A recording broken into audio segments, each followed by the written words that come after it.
মই শ্ৰী হিমন্ত বিশ্ব শৰ্মা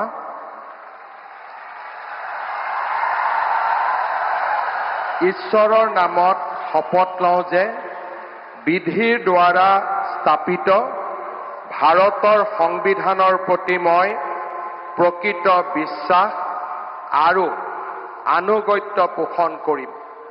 মই ভাৰতৰ সাৰ্বভৌমত্ব আৰু অখণ্ডতা অক্ষুণ্ণ ৰাখিম।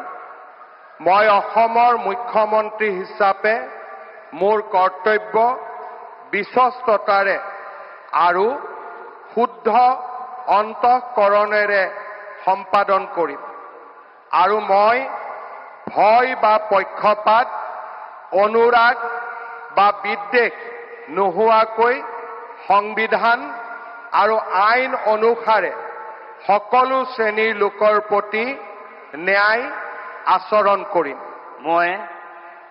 মই শ্ৰী হিমন্ত বিশ্ব শৰ্মা ঈশ্বৰৰ নামত শপত লওঁ যে মই অসমৰ মুখ্যমন্ত্ৰী হিচাপে মোৰ কৰ্তব্যৰ যথাযথ সম্পাদনৰ বাবে আৱশ্যক হোৱাৰ বাহিৰে মই এনে বিষয় যি অসমৰ মুখ্যমন্ত্ৰী হিচাপে মোৰ বিবেচনাৰ বাবে অনা হ'ব বা মোৰ জ্ঞাত হ'ব তেনে বিষয় মই কোনো ব্যক্তি বা ব্যক্তিসকলৰ ওচৰত প্ৰত্যক্ষ বা পৰোক্ষভাৱে অৱগত বা প্ৰকাশ নকৰিম।